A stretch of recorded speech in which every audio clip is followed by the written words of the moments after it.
Hello there, welcome along to the Huddle Breakdown. We are the podcast that look at the performance, the XG, the numbers and the stats of Celtic Football Club. My name is Enda Coll and I'm joined on the line by Juco James and Alan Morrison, Celtic by Numbers. Guys, how are we getting on? All right, thanks Enda. Hi guys. Good. Hello. Yeah, so we have a winning game, a league winning game to look forward to or look back at on this week's podcast. Hopefully we have another game to look forward to this Thursday against Hearts. We'll start with the Aberdeen. Celtic 2, Aberdeen 1. It didn't look like it was going to end up in a win for large parts of this game, but eventually it did. Jota got the opening goal. A penalty from Lewis Ferguson equalised it for Aberdeen, and then Captain Cal McGregor got the winning goal, and it looked like it really meant a lot to him when his celebration was a really good celebration. You can see it in the thumbnail.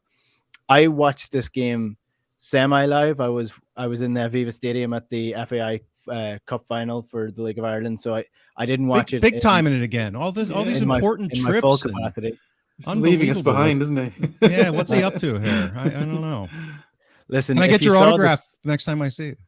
If you saw the stream that I was watching the game on, you wouldn't be looking for my autograph. It was low definition. But what I did see was the penalty, which I was just like, oh my God, not again. Here we go again.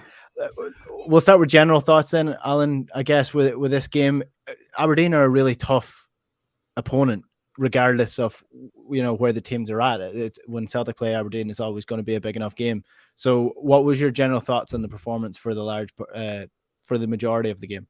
Yeah, I mean, it's interesting you say Aberdeen are tough. I just think they're a kind of featureless mess. I honestly don't understand really what they're trying to do. What was bizarre was the first 10 minutes of the game, they pressed Celtic really high up the pitch, and Celtic lost possession in our own third 3 times in the opening 10 minutes. They were flying into tackles. Joe Hart got a big dunk, got a whiplash injury, was down for quite a while. There wasn't a single pack pass, and I'm going to bang on about pack passes, right? Pack passes, if in a 90-minute game, broadly speaking, you're going to get about one every kind of minute and a half. Every minute and a half, you're going to get every minute. Sorry, you're going to get probably two to three, right? So over 2 probably at most. 120 kind of pack passes over 90 minutes, 130, something like that, right? There was no pack passes the opening 10 minutes, right? So Celtic didn't once get the ball and actually managed to play past Aberdeen. So effective was their high press, and so aggressively were they flying into challenges, and then they stopped, and I don't know why. I was like, why did you stop? It's like that was obviously really working for you, and I just don't get Aberdeen. I don't know what they're trying to, what their approach is and what their system was or anything like that really. But and then it was like it just like after that opening 10 minutes, and then there was a couple of shots early in the first half. There was nothing from them, and they literally, it was like Celtic just had them at arm's length. There was nothing that Aberdeen could seem to do to change that. They had a bit of an over physical approach, but otherwise, other than a late header from a corner, which I know Juranovic cleared it off the line, but the guy was going away from goal and it was a header, so it was a pretty low probability chance. They created like nothing, and Celtic were able to play in a way which reminded me of Rodgers' season when, again, we had these 11 games in December and 9 league games, and I'll have to look back, but as I recall, we were playing teams like Dundee and Partick Thistle at home, and it was like 1-0 and 2-1, and at best we might sort of push the boat out and get the odd 2-0, but really, essentially, it was like, what's the minimum effort we can put into this game and still win it? And that's what that felt like. It's what's the minimum we can do and still win the game, which is probably smart, right? Apart from little Kyogo, who ran himself into the ground once again and like almost had to be dragged off the pitch, and exhausted after 86 minutes. The rest of them, I think, just pretty much coasted through the game. So that's kind of my broad strokes kind of takeaway. We can get into the numbers and some of the specifics after James has had his shot. Yeah, James, do you want to hop in? Yeah, basically echo Alan's sentiment. I mean, we've talked about this in recent shows that we've kind of adjusted our style of play, and it's echoed. I think Alan and I have shared this view a lot like that 18-19 Rodgers iteration. So I agree during the seasonal period in December. It seems like we might be heading in a comparable way. I think that I've been laughing tongue in cheek about Aberdeen since June because of their recruitment heading into the season and just not really understanding what their game plan was going to be. So haven't been terribly surprised with the fact that they've been a bit of a mess. And in fairness to them, they've underperformed some of their, kind of XG related metrics. So there could be some mean reversion that they could be due for. But if you just look at the sheer athleticism that they put on the field, on the pitch, I mean, some of that's injury. I mean, they have quite a bit of injuries, but their best two fullbacks were gone out, I think injured or suspended. I don't know. They weren't there. I don't track them that closely. McGeoch and Brown as two of the central midfielders. Ramirez is not a fleet of foot guy playing at striker. Even Ferguson, who's a young guy who's athletic, I wouldn't classify him as particularly, speedy or laterally quick. He's more of a, just a nice blend of those things when you put it together in the physique he has, a good, good player for that level. So if you just look at the athleticism, that's to me probably the biggest takeaway I have from the game was the concern of that first 10 to 15 minutes relative to McCarthy's playing and what that looked like, given the opponent was not a team that has what you would consider to be the athleticism that should be giving us a problem in a press. So they were somewhat coordinated, somewhat coherent. And like Alan said, I mean, we really looked like we were struggling for that first 10 minutes to get out. And, that's a systemic issue that we've been having really all season as a result of, how Ange wants to play relative to the personnel that we have. And with McGregor not in that 6 role, to me, that's, if I'm going to take a worrisome thing out of it, that would be it. Otherwise, it was just a complete snooze fest dominant display. It was a little hair raising because of the penalty until Forrest came on, because even our chance creation was a little blasé up until that point. We were kind of just sleepwalking through it. And so that was key, I think. And they tired because of the lack of depth, I think.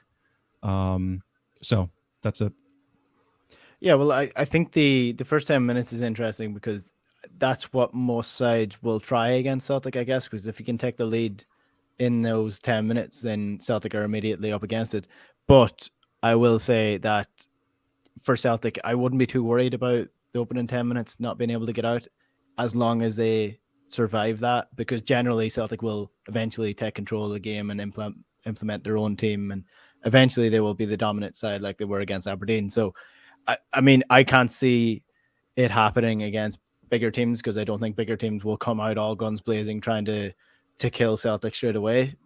So, it's one of those things to keep an eye on, but I don't think it's a massive issue personally. The main talking point from this, though, is what you sort of alluded to there, James, and that's James McCarthy coming into the number 6 position in midfield with Cal McGregor moving up into an 8 and David Turnbull playing alongside him. Alan, you did a piece for your website, Celtic by Numbers, on James McCarthy's performance. From what I've seen off the game and what I've seen rewatching the game, for me, probably one of his stronger performances to date in the Celtic shirt. Yeah, I think it's fair to say he grew into it. He got stronger as the game went on, which is also encouraging. I mean, I'm genuinely interested in what kind of player McCarthy is, because I'll be honest with you, I know Enda, obviously you're Irish, you've followed him in the national team a lot. I haven't really watched James McCarthy since he was at Hamilton, and that was a long time ago. He was a young kid then and more of an 8. I mean, I do remember him being a hard-working player and not someone who was blessed with a lot of creativity or was ever going to threaten the goal particularly. But what was interesting and a highlight is, if you want to look at positives, is he won more challenges than any other Celtic player. He had the best defensive action success rate of all the other Celtic players. His recoveries were up there, just one behind Welsh in terms of 17 recoveries, won 6 challenges, like I mentioned. And he had that one absolute beautiful pass that inadvertently set up the McGregor goal. He had one of those rare events. Yeah, one of those rare events from a packing perspective where he actually took out the whole team with one pass, which is pretty impressive, right? It happens once or twice a season in the time I've been collecting this data. So for him to do that, and then obviously Abada's shot then resulted in the clearance that went in off, I think it was McGregor's right leg. So we classify it as a right-footed shot, right? So that was his big moment, and easily the best moment of his career at Celtic in that sense. So that defensive challenge, his ability to harry, to win challenges, to be in the right place at the right time. He didn't get packed a lot. He wasn't bypassed too much, and actually his pack passing was on a par with McGregor's and Turnbull's for the game, which is good. So I think those are all the positives. In terms of the negatives, are again, it's just the overall physicality and pace that he plays at. If he ran around with the same kind of the same physicality as Sorrow does, if you put McCarthy's kind of probably more mature mental positional attributes and his timing of the tackle, if you put them into a younger, more athletic body, then I think you've got a real good player. There was a bit of debate with somebody on Twitter that I had, not a debate, but he was pointing out, being at the game, that he felt that McCarthy missed a lot of vertical passing opportunities. And again, I don't think it's his nature to look for that aggressive, quick forward pass. So, and as I say, I can't say that I don't recall those incidents, but as I say, the data says his pack passing was at least as good as McGregor's and Turnbull's in that regard. And indeed, his expected assists all three of them had much the same. And obviously, really he did touch the ball in the box at one point, but really offers nothing from a final third perspective, really. So, a nice performance, I would say, but it's still the nagging doubt that it's not really. I think he's in the wrong movie. I don't think it's really what He's a Roman centurion, and this is a cowboy film. It's like he's going to have some useful moments, but generally, when the bullets start flying, I'm not sure it's what we need.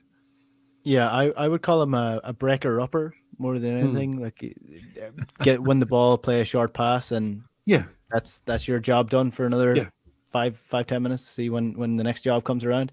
Yeah. I was actually trying to think of another player that I could link him with, but the modern day center defensive midfielders, they're required to do a lot more than that. So I'm actually struggling to think of a comparison. But yeah, he's a win the ball back, give the ball 5-yard pass, and then that's your job done again for another while. But James, were you impressed? Not impressed with McCarthy? I know for sure you don't think he fits into the team, but in general of his performance at the weekend. Yeah, I mean, I think given what I would consider, which maybe I'm crazy, but what I would consider to be reasonable expectations for him playing in this system, I thought he played really well. Meaning that he didn't cause any significant blunders. He didn't surrender a huge chance to the opposition in a bad spot. As Alan said, he was efficient in what he's able to do. And that, his underlying data at Crystal Palace suggested when he gets somewhere, he's still very effective in winning tackles. The question is the mobility and, being able to get around the pitch the way that we might want, even in what Brown's role in, let's say, 17-18 was. I mean, I think this is me again. We don't have tracking data, but I'd be shocked if he's got the level of mobility that Brown had in kind of the 31, 32, 33 seasons. I don't think we need data for that. Well, again, it's fairly obvious we don't. I suspect that's the case, right? So again, I don't know for a fact, but his range of passing seems relatively basic outside of some. I mean, that's the second one now. I mean, he hasn't played a lot, and he had an assist. I forget which team it was against, but he had another brilliant through ball around the box. Maybe they're like lightning strikes. They're going to come in frequently, but have a lot of power to them. I mean, that was just a brilliant vision and delivery and the pace on the ball. I mean, it was just an excellent pass. So yeah, I think given what we can realistically expect out of him, that was a really good performance, but that doesn't really change the structural issues like we talked about in those first 10 minutes. And, obviously we have a disagreement, and I think I worry because that's now, I always look for patterns. And that's the second opponent now relatively recently that came out trying to ambush us early. St. Johnston did it. And while St. Johnston created absolutely nothing against us from open play, which is similar to Aberdeen, and they haven't been able to all season, similar to Aberdeen, we had 3 really hairy moments against St. Johnston where, they almost caused a calamitous level of a problem building out. And that was without McCarthy in that spot. Yeah. I think Beaton played that game. So I really get concerned about, team, because teams probably can't keep that up outside of maybe Rangers for any length of time because they don't have the athleticism. They're going to, excuse my crudeness, they're going to blow their load too quick and then be exhausted, and then we're going to just annihilate them because their fatigue is going to set in too fast. So I worry about that kind of ambush, force an error, get a goal, and then bunker. And we've already talked about our issues breaking down some of these deep lying opponents at this point. So that's kind of the strategic way that I would like. If I'm an opponent, that's the playbook that I'm trying to go for. Where I have, particularly at Celtic Park, where normally they have like a 5% chance of getting anything out of the game. So that's my concern, is you're going to start to see teams seeing some kind of playbook to try and compete against Celtic. And two is just 2, but it's more than 1. And these teams do at least enough video analysis, even lower tier teams, that I would think they're going to start to pick up on this kind of stuff. Yeah, my point would be that this isn't a new thing. It's like even if you go down the divisions into Sunday League football, the lower level sides will go at the higher level sides at the start because they're full of energy and they're trying to get them catch them off guard. Essentially, maybe they're sleeping going into the first 10 minutes. That's why they're trying to get them before they get into their shape, before they get into their formations, and before they get ready for like the 60 odd 70 minutes of the main game. So that's like, it is a concern, don't get me wrong, but I just personally think that Celtic are good enough to ride out most of the storms that will come at them in the first 10 minutes of these games. On James McCarthy, what's interesting is, and Shane Duffy, and I'm cautious using the term Shane Duffy on this show after last year, but he in the last couple of games for Ireland, he has been really good, like phenomenally good in terms of where he came from last year to where he is now, playing the ball, spraying long diagonal balls to the wingers, driving out from defense of the ball confidently. Looks like a completely different player than what Celtic had. And the Irish manager Stephen Kenny was asked about him and his newfound confidence, and it was actually me that asked the question. I asked him, is this something that he has instilled within Shane Duffy, or is this something Shane Duffy is driving forward himself? And he said that he felt that Shane Duffy was shoehorned into what he became as a defender by coaches in the past. So when he was playing for Everton and when he was playing for Brighton under Chris Hughton, he was shoehorned into being the big man that can't play any football, and now he's showing that he can. So perhaps that's what happened with James McCarthy, that coaches saw him and said, okay, you're really good at breaking up the ball, but you can't pass it very well. And then he spent 5-6 years of his career just doing that and didn't really concentrate on the other tools. So maybe these tools are in his locker and it takes a coach like Ange to bring them out, or maybe he's just no good at them. We'll just have to wait and see in terms of what he's being asked to do. One stat that has been kind of circulating on social media coming from Optus Sport, which is kind of tying into our midfield conversation here, is that Ange ball, quote unquote, is the number one it's the number one tactic, I don't know what you want to call it, for the most ball circulations across the 40 leagues worldwide. Celtic have the highest amount of kilometers for passes so far in the league, in all 40 leagues across the world. 12.8 kilometers is the ball circulation. Do one of you who understand these numbers want to run us through it and explain it? I haven't seen the definition for it. I mean, I shared it because I thought it was interesting, but whoever presented it and had shared it that I picked up on offered no explanation for it, and I couldn't see an explanation for it. And I haven't been on this. I think it's I can't remember the name of the website that came up with it.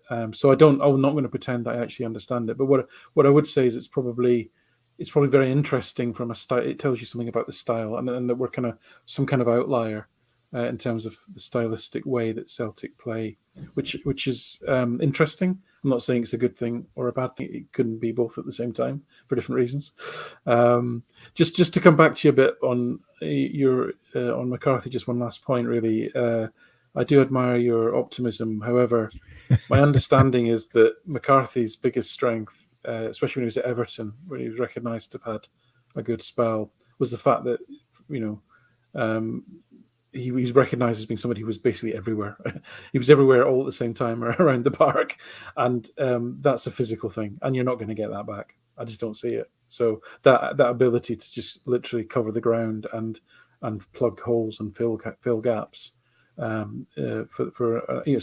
sounds like a great player that actually would fit well into Postecoglou's system because of would allow freedom for the fullbacks and so forth. But I don't see us getting that player back again, unfortunately. No, he's had too many injuries at this point. Yeah. Yeah, I'll have a crack at that stat real quick. My guess is, and again, like Alan, I don't know. My guess would be that it has something to do with tracking data for the physical ball. I mean, that they've got these optical cameras now, and that may not be the case for 40 leagues. So I'd be interested to see what the methodology is and how they're actually tracking it. Maybe they're using event data and they're tracking length of pass. I know Y-Scout has that, and some other vendors are tracking. Using grids on the pitch as far as length of each pass, and maybe they're adding those up. But the other observation I had was relative to the other teams on the list. So number 2, I believe, was Zagreb.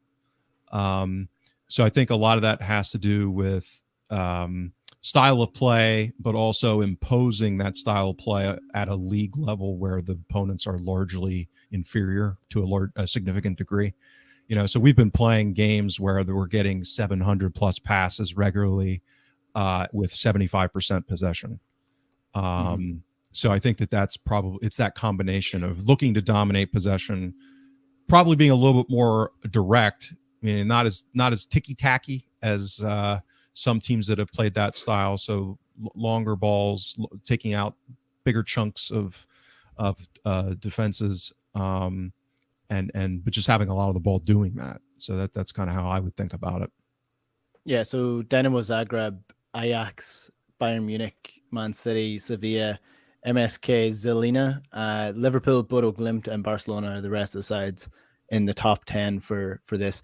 I just like it because I'm able to throw shade at Eddie Howe, who is yet winless with his Newcastle side at the bottom of the Get over League. it, So just want to throw that out there. I just want to express my gratitude to Celtic for foibling that appointment and somehow managing to get Ange Postecoglou out of the blue. So I'm just happy about that. Before we move on to the Hearts game this week, because again, you're looking at a tricky opponent.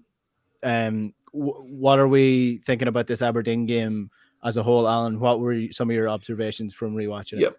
So I think my I suppose concerns, I guess, would be the way that Postecoglou sets his team up. The strikers just don't get involved much right now. I think it's stylistic. I don't think it's just to do with the type of personnel. But it's almost a bit of a throwback. It's a bit like you said earlier, and about a sitting defensive midfielder isn't really a sitting defensive midfielder anymore. They have to be active both in pressing high and actually progressing the ball vertically as well. And that notion of having that sort of sitting six, just strolling around, kind of plugging the gaps, doesn't really exist anymore for certainly the top teams. They look for more out of that sixth position. And similarly, if you think about the striking role, the type of striker, and I'm going to use Michael Owen as an example, right? A sort of Michael Owen type of player who all they're wanting to do is run in behind and score goals. There's no link-up play. There's no moving outside the width of the penalty area or even the 6-yard box, actually, in Michael Owen's case. And Kyogo is almost being, I don't know whether he's being made or he is resembling that type of player. But modern strikers generally aren't like that. They have to be more like Edouard, I suppose, in the sense of, come outside, link the play, make space for third people running in from midfield and all that kind of thing. So there's just a little bit. I'm just wondering, is this the optimal use, having a striker who's so little involved and essentially playing with 10, sort of 9 outfield players, really is what it comes down to. Was one concern. Can I just hop in? Yeah, go on. And maybe give a theory on that. The different ways that teams are using strikers now is very interesting. I think Klopp sort of brought it to the top level with Firmino and his false 9, and Pep has been doing it with several different people in that position, including Bernardo Silva at one point. Pat Nevin actually compared Kyogo's running and positioning and style of play to Jamie Vardy, which I thought was quite an interesting observation, because he does make up similar enough positions and runs in the same sort of manner. I would be disappointed if Kyogo was just a pawn, because I think he's just too good of a player to be a pawn in the system. I think it's a mixture between him doing that role and being sort of a pawn and a pawn runner to create space for Jota. But I also do think it does come down to not being able to pick him out sometimes. Yeah, I agree with that as well. I don't think we're spotting his run. Even now, don't seem to be spotting his runs quickly enough. The other slight concern I took from the game was just the sort of falling a little bit into Jota dependency.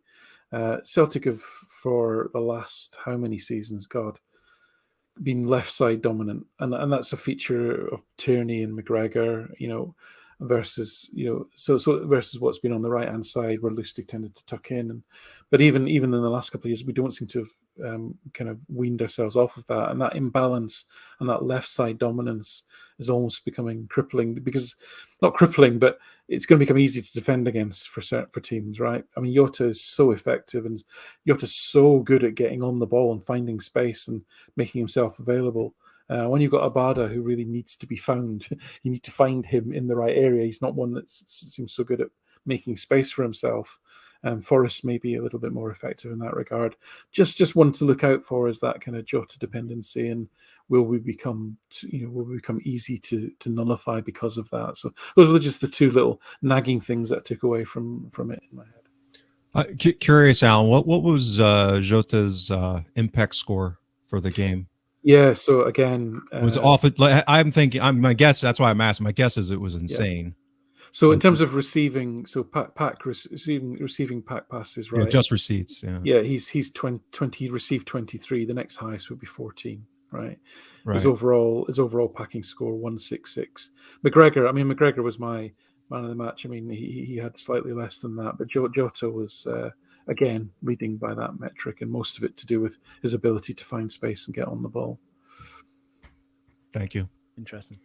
If you're watching on YouTube, do leave a comment below and subscribe to the channel as well. We're trying to get the numbers up as much as we can. A lot of conversation going on at the minute about the imminent January transfer window coming up at the end of the month. It's 1st of December, I guess. So that's why people are starting to get into the transfer window buzz. There's going to be a lot of players that Celtic are going to want to get, and there's a couple of players that seem to be already in the door. So we will do a special on that at some point. We won't take up too much time tonight talking about it.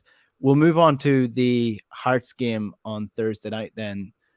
This is a very important game, you would say, in Celtic season, because if you look at the results throughout the year, if you look at the fixtures coming up, Hearts are, albeit they've played an extra game to us, 2 points behind Celtic in the table at the minute. And with momentum, given that Hearts are one of those sides that you're actually competing against this year, the momentum of this game could actually have an impact on Celtic's games over the next couple of weeks, realistically, you would say. Yeah, I think this is a terrific barometer game, given some of the things that we've been talking about in recent weeks. So Hearts are a legit third place team, let's call it, relative to kind of underlying performance metrics. I wouldn't say completely across the board, but when you kind of, doing a balanced view, at least that's my assessment. If you just look at a simple kind of non-penalty XG differential, they're third, and Now, how that is composed is interesting. They're better from open play. They're basically third in open play. So what I think of them at this point is they have a little bit better quality than, let's say, a Dundee United, with arguably the best performing keeper in the league from a shot stopping perspective, and that's not coming out of nowhere. So, Gordon's had a fairly decent record over time, even despite his age, where he's been able to put together some performances that are game changing, the kind that win points for a team. He did that at Celtic, certainly at times.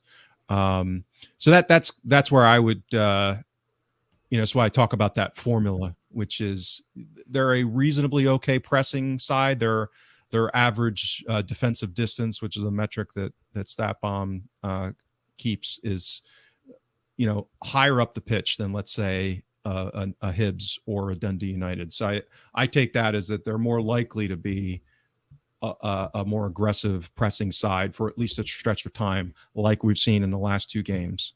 Right. So my pattern concern is leading up to Thursday. So this is why I think it's a good bellwether game. Will they deploy a similar kind of ambush strategy early?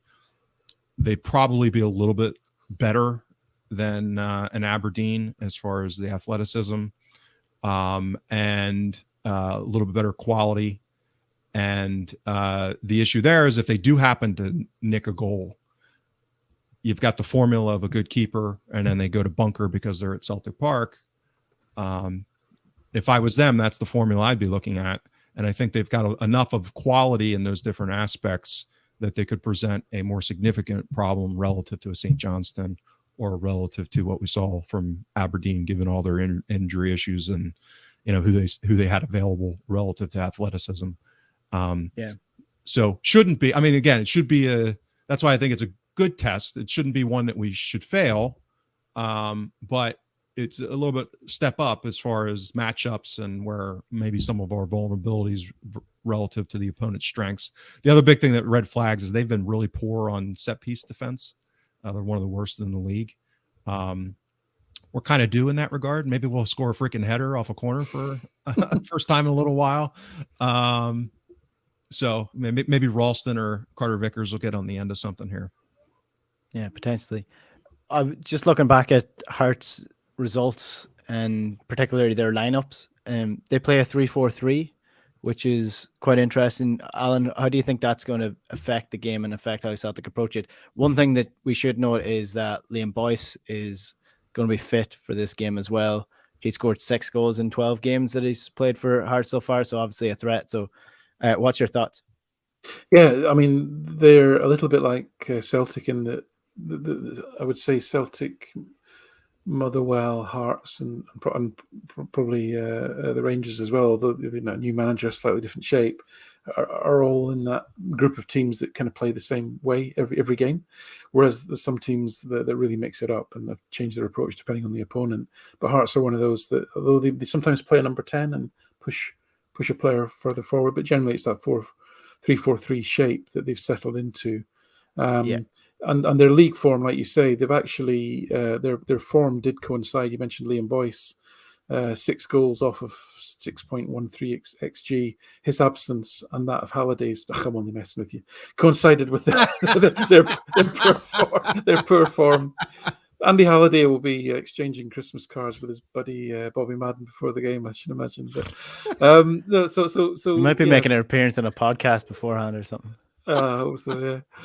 They haven't actually won away in the league since the end of August. There you go. So their away form is not been great, and they've only won 2 out of the last 7 league games. So for me, the biggest news though is that it looks like Beningame is injured and won't be playing.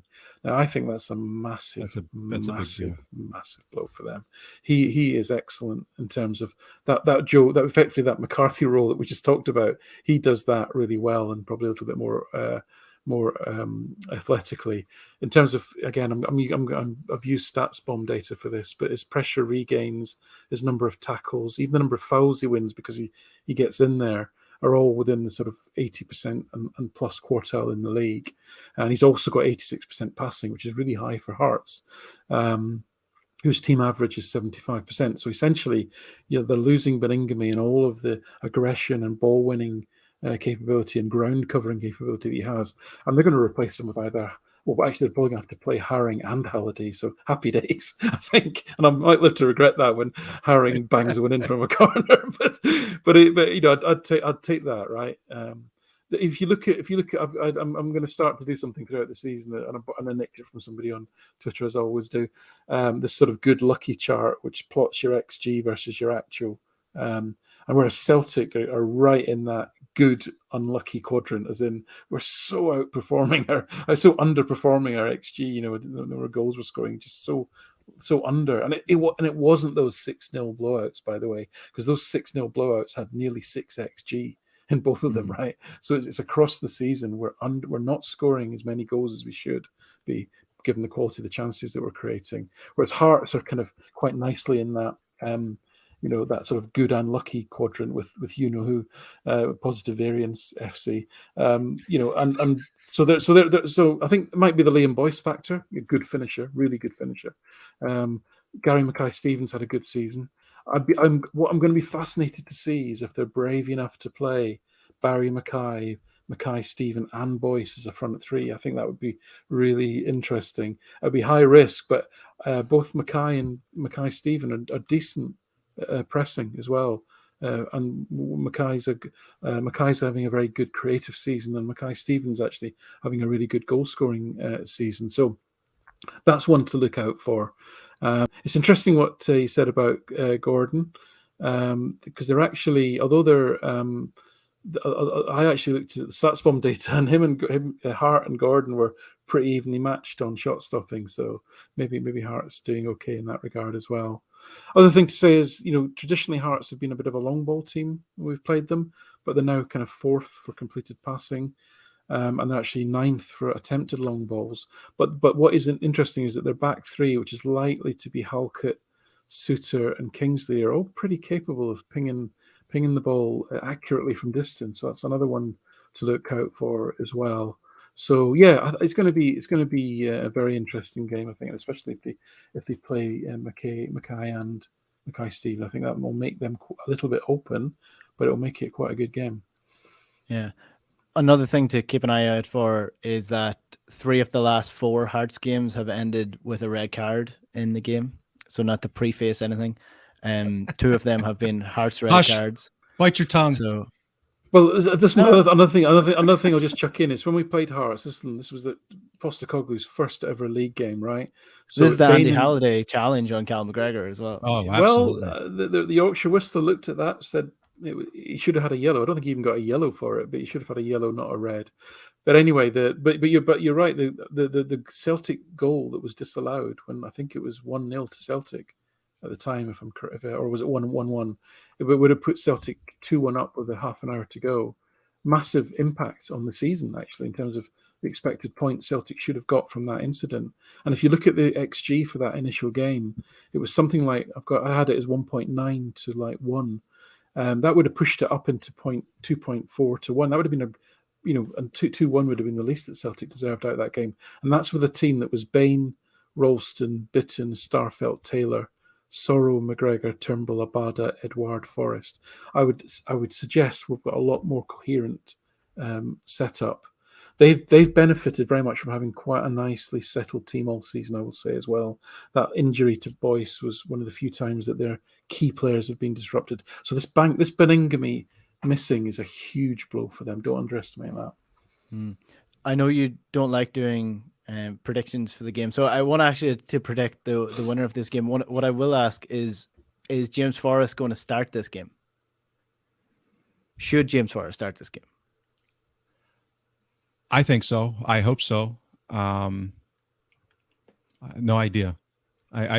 One would think it might be more likely, given that he didn't start, meaning that was just, Ange's answer to that, I think, relative to rotation and him just coming back from a long-term injury, that kind of thing, all makes perfect sense.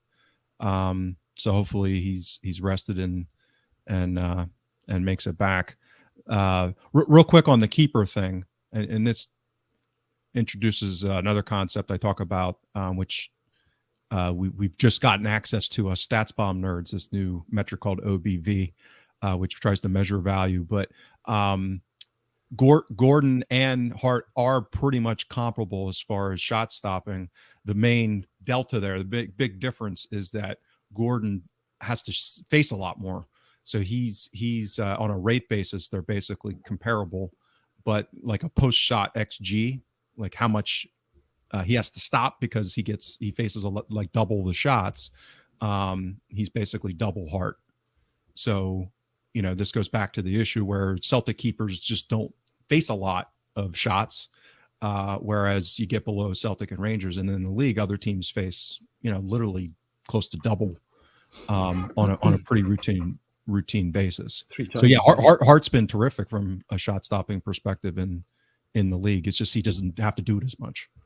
But both teams have conceded roughly almost exactly their XG against. Right, it's the post shot for whatever reason. Yeah. Whether it's luckiness of the strikers finishing, and just the variance of that, the post shot XG is that Gordon's faced is actually double. Now that's as per StatsBomb's metric. But yeah, they're both, basically it's Xander Clark as the top in the league, which I would speculate is not sustainable. Then it's Gordon and Hart right now in 2 and 3. What surprised me is that despite Hart's not conceding that many goals or XG against matching, Gordon has made more saves per game than any other keeper in the league. That astonished me. It's really weird. Yeah. I'm trying to work out how that could be. So because they don't even give up that many shots, they just don't seem very good at protecting the goalkeeper. It would seem. That's kind of my optimism, and again, not getting into a prediction, but I like the matchup because I don't think they're very well managed. I don't think they're all that organized. I think most of why they're doing what they're doing is because they have a higher wage budget and a little bit better quality players than a lot of other teams in the league. So when you look at kind of structural type indicators, the strength of their Jenga tower, I suspect that's not great. And I think, Alan, that's a representation of that, is that they give up a decent number of shots. They don't limit clear shots very well. That's a metric in StatsBomb, which I think is one that lends itself to like how good's your system. Are you letting a lot of one-on-ones with your keeper on a regular basis? They do. I mean, they get cracked through pretty regularly.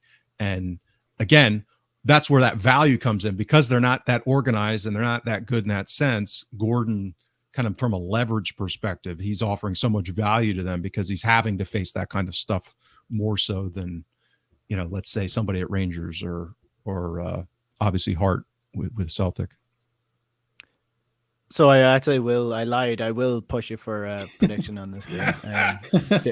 Is Celtic going to win this game? I'm going to say yes.